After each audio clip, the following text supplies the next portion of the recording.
દેવગઢ બારિયા અને ધાનપુર તાલુકામાં ગ્રામ પંચાયત ભવનનું ખાતમુહૂર્ત કરતા પૂર્વ રાજ્યકક્ષાના મંત્રી બચુ ખાબડ.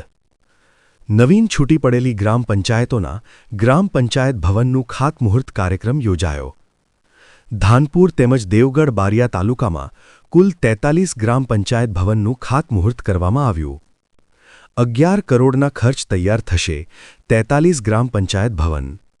ગ્રામ પંચાયત ભવનના ખાતમુહૂર્તના કાર્યક્રમમાં મોટી સંખ્યામાં ઉપસ્થિત રહેતા ગ્રામજનો, લોકોને ગ્રામ પંચાયતને લગતી કામગીરી સહેલાઈથી થઈ શકે તે માટેના પ્રયાસો. અનેક સુવિધાઓથી ઉપલબ્ધ બનશે ગ્રામ પંચાયત ભવન. આશા news Gujarati, reporter Jaber Shukla, Devgadh Bariya. દેશના વડાપ્રધાન શ્રીમાન નરેન્દ્રભાઈ મોદીજીએ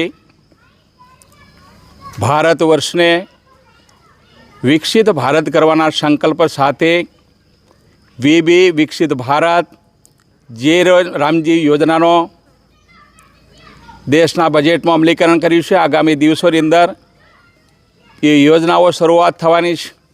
રાજ્યના મુખ્યમંત્રી શ્રીમાન ભૂપેન્દ્રભાઈ પટેલે ગ્રામ પંચાયતોને સમૃદ્ધ કરવા માટે 2626 જેટલી ગ્રામ સચિવાલય તરીકેની શુભારંભ કરવાનો આણંદથી શરૂઆત કરી છે. એના ભાગરૂપે દાહોદ જિલ્લાના દેવગઢ બારિયા મત વિસ્તારની અંદર ગઈકાલે 7 જેટલા આ ભવનોનો શુભારંભ કર્યો છે. આજે પણ કરી રહ્યા છે.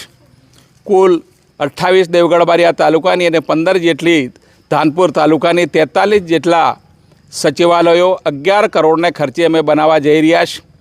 આગામી સમયની અંદર ગામડા સમૃદ્ધ થાય, દેશના વડાપ્રધાનશ્રીનો જે વિઝન છે વિકસિત ભારતનું 2047, એની બિફોર ગુજરાત વિકાસની દિશામાં આગળ વધે, ગામડા સમૃદ્ધ બને, ગ્રામ સચિવાલયની અંદર ગામના લોકોને જરૂરિયાત મુજબની તમામ યોજનાઓ આ જ સચિવાલયના માધ્યમથી અમલીકરણ બનશે.